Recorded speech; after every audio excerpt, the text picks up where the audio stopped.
But, it was very hard. It was very hard having a small child, walking that path. And you do it without family and, you're on your own. You have to build your own family wherever you are.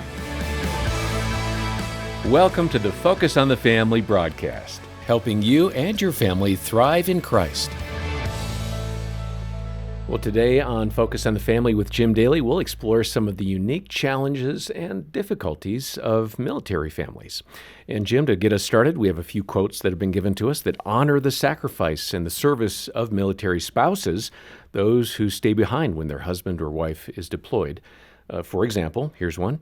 It takes a strong person to be a soldier. It takes a stronger person to love a soldier. That's good. That's a good one. Here's another one. Home is where the military sends us, and love is what keeps us together. How about that? I like that one a lot. Here's one. It's going to tug at the emotions a bit, I think. You're my favorite hello and my hardest goodbye. Boy, that gets you, right? Yeah, you feel that one. How about this? Waiting is a sign of true love and patience. Anyone can say I love you, but not everyone can wait and prove it's true. Those are good ones. And today we're going to talk with a special guest, Jessica Manfree, who is married to a member of the United States Coast Guard. And I'm looking forward to the conversation. Yeah, there's a lot here, and the research is very clear. These families relocate 10 times more often than others, moving on average every 2 to 3 years. There's so much stress associated with that. And Jessica is a licensed social worker and author and mother of 2 children, and her husband, Scott, serves, as you said, Jim, with the U.S. Coast Guard. Jessica has a little book that is full of insights and encouragement.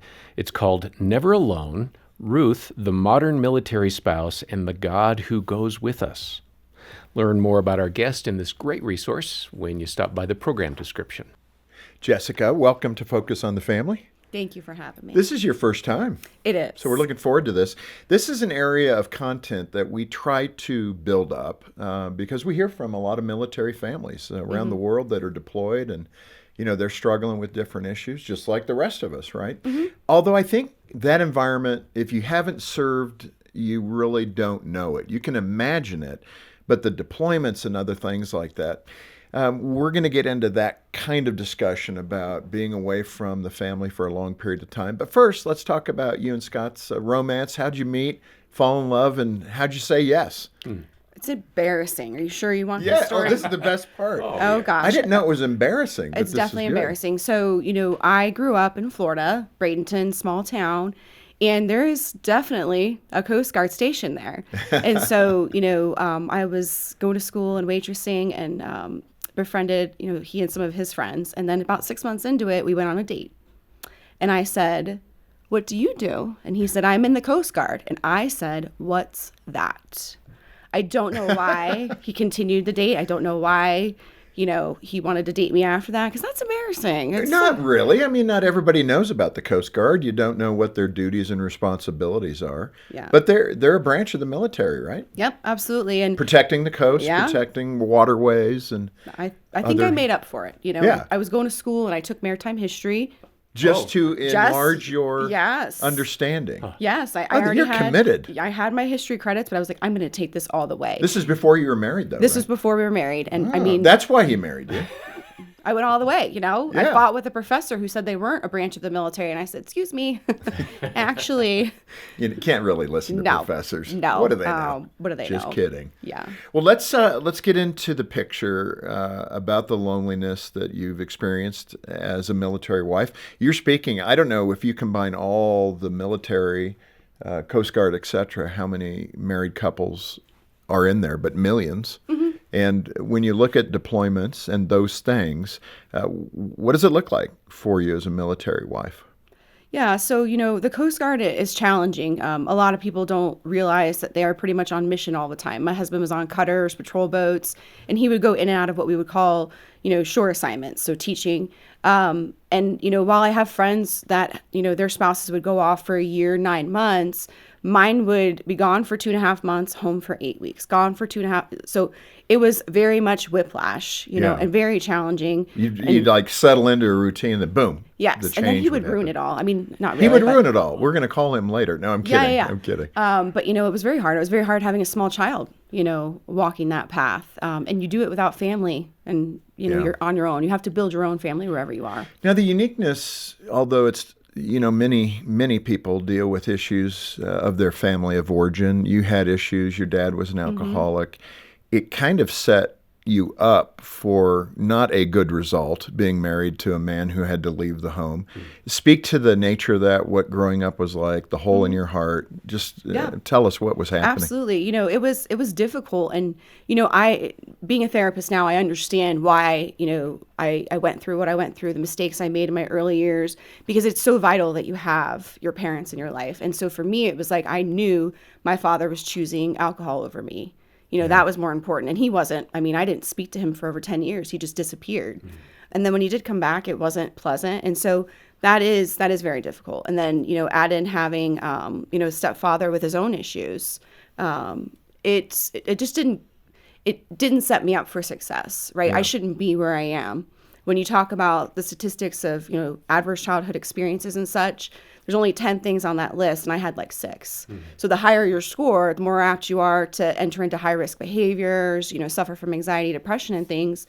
So I shouldn't be here. But I had my family. I had my grandmother, my aunts. I was raised, by an uncle who stepped in when my father left, a Vietnam War veteran.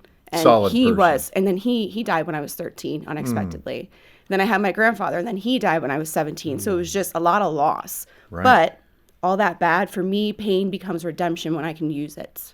Where did the Lord show up for you? I mean, he's always present. Where did you show up for the Lord is probably the better question. I always describe my faith, and it's really thanks to my grandmother, it's like that pilot light, right? In a gas. It's just there, right? But I was like going through the motions. I wasn't really, diving deep. It wasn't until I went through some really hard things and I truly felt him coming, working through my life, that I was like, oh, that's what this is, Yeah. And it really came through the death of my grandmother. Yeah. That kind of, overtook and just changed my view. What age were you when it really sunk in and you thought, okay, now I get it? How old were you then? I mean, having my children really changed me. Yeah. My son, So you're wanting- married. Yeah. That was the key. That's where I was trying to go. Is Yeah. I mean, I was you going and Scott to were already church. married. But it was different. It wasn't like an anchor. Yeah. Until I had my children and I was a little bit older. And you guys met when you were how old? 19. Yeah, so early, and then you married by 20. I was married at 22. 22, so you dated for quite a bit. Yeah. And probably thought you had your act together. You knew where you were going, what's going to happen. I tried. Well, no, but I mean, that's part of it, Yeah. right? And so you get married and you think, okay, I can do this. Yeah. And then all that stuff bubbles up. Oh, yeah. So speak to that feeling, like when you and Scott were first married and he's going, okay, babe, give me a kiss. I got to leave for 2.5 months. Oh, yeah. Let's talk about getting engaged, and the next day we were married. Okay. Because he got orders to Alaska, and So that kind of hastened it along. Yeah, so I'm showing off my ring. I'm so excited, and then I get to work, and he calls me, and he's like, "I just got our orders. If we're not married within 10 days, like you can't come." The Coast Guard wasn't going to pay for me, Right. And I mean, he was a lowly 5 at the time. There was no affording me moving with him, Right. And so we were married the next day. I was engaged for all of 12 hours. Wow. Yeah, that was my introduction to military life. But again, you knew each other for years. Oh, yes, so absolutely. I don't want to make it sound flippant. No, but, it wasn't. yeah. But we had to grow up together. And the thing, that I will speak on is a lot of military couples get married very young. A lot of, enlisted specifically are going off and joining and enlisting because they're trying to get away from something. So we had to grow up together. Yeah. As those moments, Jessica, press in and there are difficulties and loneliness, from what I understand in the book, you're a fan of the movie Dumbo. Somehow you're going to tie this together. I'm assuming it's the classic one, but there's a line in there that you use, and you suggest that this can help couples when there's distance and separation and loneliness. What is that? What brings you down will eventually bring you up, up, up. And so it's just, I love it because, this can really, this quote can be placed on any part of your life. There's no escaping pain. God is not going to keep you from feeling pain, from going through hard times, but you know what? The sun does rise. Things do get better, but you have to be in it together. And when I talk about like marriages specifically, even if I'm working with couples that aren't in the military, communication is such a big thing. Yeah. You know, having a strong, ability to communicate, whether someone's deployed or right in your home and you're going through the roommate situation because you've drifted, just you have to come back together. And Romans 8:18, which reminds us that our present sufferings are nothing compared to God's glory, is kind of the biblical reference to Dumbo, I guess. It's even better, isn't it? Yeah, that's true. It's better. You believe having a covenant marriage is critical. I love that. There have been, a number of states, including Louisiana, that comes to mind where covenant marriage has been passed. It's different because it makes it more difficult to divorce, which is the whole purpose of a covenant marriage. I wish all 50 states had this in place, but some states don't see the value of it. But describe covenant marriage, what the expectation is, and why you think, even if your state doesn't recognize covenant marriage, you as a Christian couple should enter into a covenant marriage. It's just a deep promise. It's just abiding. And I talk about this. There are certain situations, and I deal with this certainly as a therapist with physical abuse and things where, we know like the safety of the person getting out. But if absent of that, there really isn't anything you can't work through. Right. Like I truly believe that. And I have couples all the time that come to me and say, can our marriage be saved? And I'm like, if you're both in it, if you're both, putting forth the work, and it is work. Right. There are things I don't necessarily like about my husband. I love him. I love who he is today, and I love who he was, when I met him when he was 22. But there were seasons in there where I was like, they were rocky. Well, and that's why we invite you in. We want to know more about Scott's problems. No, I'm just kidding. Let's go. I'm just kidding. Yeah.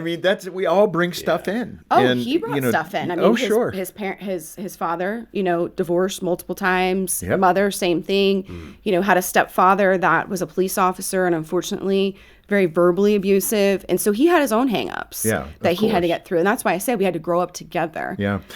When you look at military couples, some of the things, if you haven't been in the military, it's only what you can imagine. But we've had guests on. I'm thinking of Chad Robichaud. Oh, yeah. And he referred to his deep darkness of PTSD, where he almost took his own life. Describe especially that situation with PTSD, because people, if you don't experience it, you probably say, well, just pick yourself up and get going. It's not that easy. It is not. It's debilitating. And, people don't realize that around 60% of Americans have experienced PTSD at some point in their lifetime. It can happen from a car accident, witnessing a traumatic event, constantly being exposed to trauma like our military are when they're deployed, So that constant, feeling of like hypervigilance, paranoia, being unable to sleep and quiet the mind, you go without sleep for a while. Imagine, how do you feel if you don't sleep well, But imagine living that for months on end. Yeah. So it's very debilitating and hard. You can struggle well though. Yeah, and all those engagements when you're engaging somebody. I mean, my boys and I talk about that, and they're in their 20s, so it's something that kind of captures the imagination of young men about being in that experience, where you're hand to hand and you're trying to take care of business. It's part of what is expected of you, even for the Coast Guard, interdiction with drug smugglers, and absolutely, you're jumping on ships that people have guns and they're firing back at you. That's not what most of us experience in life. Right. And so that's what we're talking about. When they get home from that experience, they have to become husband and dad and, not really let those things affect them. How have you found ways to cope with that with your husband? Well, we've had deep discussions about this. The military is very orderly. Imagine that, organized, likes things just so, right? Boot camp. We're not your recruits, Scott. We're your family. Like, we're not perfect. Things are going to be sticky and messy. You have 2 children. Like, this is life. But I can meet you where you are, because I tend to be more like, I like neat, but I we'll don't. Get to it later. Right. I would rather, play with my kids than worry about the dishes. Whereas he's like, we do the dishes and then we play. So we have to meet in the middle. So I think we balance each other. But when you're young and you're unaware, those little things, those irritations, they can turn into big things. And it's usually because you're not communicating, right? Well, you're storing it up. Yeah, and I would think that in that context, you feel, and I don't think he would intend this, but I know as a husband, Gene would say to me, I feel like you're devaluing me right now. Exactly. And that's not neither side is really saying that. No, not at all. And But we he's, can interpret it that way, and that is completely. what upsets us. Absolutely. And Yeah, love language is important. Yeah. His is acts of service. Imagine that. Yeah. Mine is words of affirmation. Imagine that. He's not not a around. huge talker. So we've Yeah. had to have those, Yeah. where I'm more aware, he's more aware. Yeah, it's good. We're not perfect. We're That's not the work robots. you're talking about, putting in for your marriage. Yep. Yeah, and this is Focus on the Family with Jim Daly, and our guest today is Jessica Manfree, and we're talking about the stresses and strains for military families. We want to commend her book to you, Never Alone, Ruth, the Modern-Day Military Spouse, and the God Who Goes With Us. This is a terrific little resource. Get a copy from us here. We've got the details in the program description. Jessica, another aspect that you write about is the difficulty military families have developing friendships, deep friendships, because you're on the move so much. You're redeployed every couple of years, and it just makes it really hard to have deep community. So what do you do to create that community, even though it may not be there? Oh, that's a hard one. I mean, I had to learn this lesson. Our first move, to Alaska, we were supposed to be there for 3 years. And I made some beautiful friends. And unfortunately, we were there for 14 months because the admiral that he was working for asked him to follow to Virginia. So that was the most heartbreaking, experience of my life. But it taught me a lesson. Your closest friends, the people you love the most, are not necessarily going to be right next to you. And so you have to use, what you can, be intentional with your time. So it was a good lesson. As far as making friends, I think we're kind of lucky. We have a commonality immediately when we get to a base. There's going to be another military spouse. You're going to find one with kids. Typically, there's spouses groups where we can kind of, wheedle our way in and find things to do and, kind of get to know each other pretty quickly. My closest friends, the friends that I would lay down my life for, live nowhere near me. Right. Yeah. Everybody's redeployed somewhere else. Yeah. Yeah. Some are in Texas, some are in New York. I've got some in Arkansas. Like, everybody's all over. Jessica, some of the most tender programs that we do are with couples or women who have had a miscarriage. You also had a miscarriage, and you wrote about that and the isolation that you felt because Scott was not available. He was deployed, and you're going through this on a base, I'm assuming, where you didn't have a lot of connection. So what did you do to cope with those emotions of loss and grief in isolation? Yeah, no, that was probably one of the hardest things I've ever walked through because, I so deeply wanted that baby, and, going through it in the hospital alone without anybody around, like, I wouldn't wish that on anybody. But for me, I always say, in those moments, God sent me a nurse to tell me too, to give me a hug, to give me what I needed to be able to walk out the door. And then I had friends rally around me, as I navigated it. And it wasn't easy. Everyone I knew was pregnant. Or we would have friends over and they would announce their pregnancy. And I was just like gutted. But it's like, I have to be happy for them. This is a new life. Like, this is a beautiful thing. Right. I probably bought too many clothes on Amazon. That was not a healthy coping strategy. Right. But really, it was my friends. These have been all great insights, but let's get to the theme of the book, Ruth. And I never thought about Ruth in a military spouse context, but describe why that kind of smacked you in the heart to say, wow, Ruth is kind of like me. Yeah, no, that's a good one. So it's no secret I love reading. I love books. I'm obsessed with books. And I think I really always love Ruth because it's so narrative. You can feel yourself there walking through it. And I looked at Naomi specifically with the losses that she had, her husband, then her children. It's like, what do I have left? I have nothing left to give God, being in that space of bitterness. And sometimes we don't want to acknowledge that all of us can feel that and be there. And then you've got a pagan woman that comes in and says, no, like, where you go, I go. And that's where it came to me. You can put it in friendships. You could put it in, the relationship between a spouse and the service member, following them, this journey. And in all of those things, like with Ruth and Naomi, and even with what you experience in covenant marriage, tying a bow around all that, it sounds like the criticality of faithfulness in that environment is really important. Yeah, it really is. And nobody could have imagined that story being, how would Naomi come back to faith? You would think, she'd be surrounded by her friends, her family. Maybe she would have found it on her own. I think I don't know that she would have survived without, Ruth, when I think about just the way that everything happened. Because how do we pull ourselves out, finding that faith in God and knowing that he's there and that we're not alone? Sometimes we need reminders. And in this case, it came from Ruth. I really appreciate that, Jessica. And as you're speaking, I'm thinking, as a family gets redeployed, as there are moves, and this applies, I think, to any family that moves, when we get to a new place, there can be an overwhelming sense of loneliness.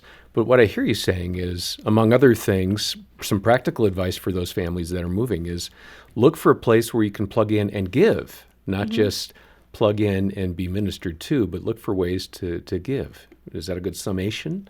Absolutely. And for me, kindness and serving, that's, one of the first things I always recommend, because listen, we all want to know where the best hairdresser is, or the schools for our kids. Like those are, I get it, or the doctors, but like, where can you really, put those roots in? And for me, especially if you're feeling down, anxious, depressed, lonely, there is something beautiful about giving back to others, and the feeling that we get, and the hormones that go through our body and kind of light us up. It doesn't fix our problems. But what's the starting point for that? It's a starting point. For me, it's okay.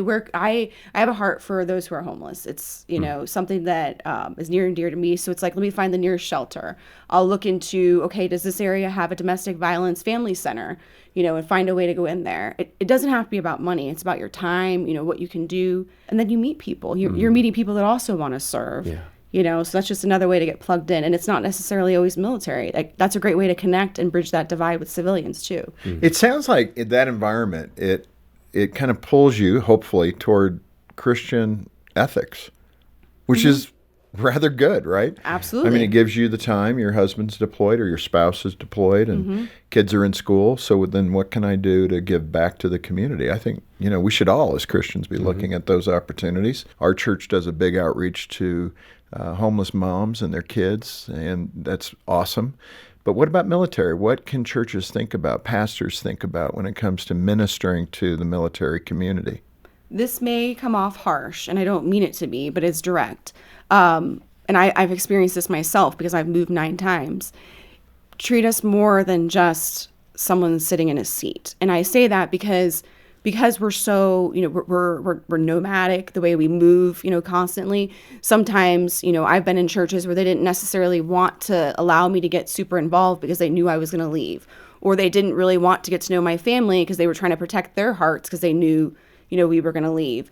And so for me, when I'm speaking to churches, it's really welcome us, help us feel like we belong, even if it's just, for those 2 years or 3 years, make those count, So I would say see us. Yeah, it seems like it's almost double down. This is a short assignment, so let's not play around. Let's go all in to help this family. And we will go all in, We set up our house. Listen, my husband and I, our house is set up within 24 to 48 hours. We're not playing around. We need to have that. And then we want to, do all the things. So, yeah. It's good. Final kind of question related to married couples in the military. I mean, that spouse that's hearing this going, that's me. That's what I've lived, this loneliness, this isolation. And I've always taken it out on my spouse. What can they do to kind of reset themselves? One, get the book. We'll get it to you. Just contact us, and John will have details of that in a minute. But what's a word of wisdom for the person who's seeing themselves in your spot years ago, struggling?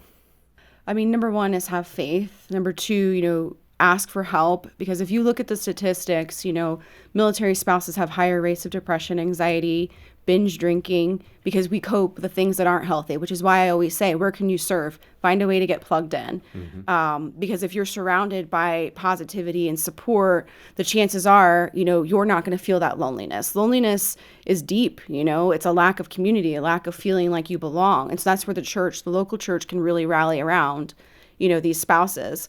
And it's very interesting. This book came out, and 2 months prior, the Surgeon General said loneliness was an epidemic because of what all of us faced during the pandemic. And so this isn't an isolated thing that we only feel. I think that there's a lot of people out there who are lonely. In fact, just to give that information, you talked about that loneliness index being how high now? Very high. And it's the thing is when you are that lonely and feeling that, it's worse than smoking. It's worse than it.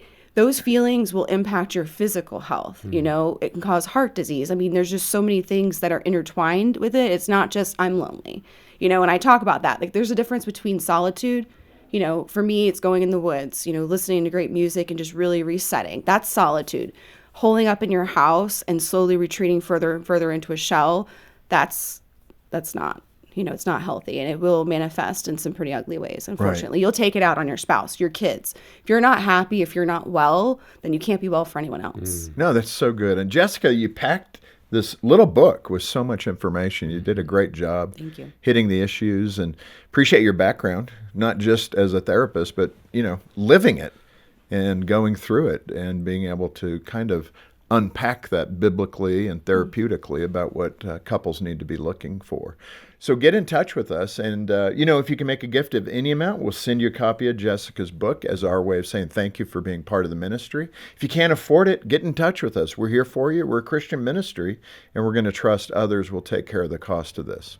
Yeah, our donor team makes it possible for us to produce shows like this and to have caring Christian counselors available when a family is struggling. If you don't know where to turn, give us a call. Just know that our donors make it possible for that team to take that call and to speak with you. It's a free consultation, and they'll guide you through whatever you're going through. So donate as you can. Request this book, Never Alone, by Jessica Manfrey, and know that you're helping others thrive in Christ. Our number is 800, the letter A, and the word family, and we've got all the details in the program description. Jessica, thanks for being with us. Thank really you for appreciate having it. me. Yeah, I it's been appreciate good. it. This was wonderful. Mm-hmm. And thank you for joining us today for Focus on the Family with Jim Daly. I'm John Fuller, inviting you back next time as we once again help you and your family thrive in Christ.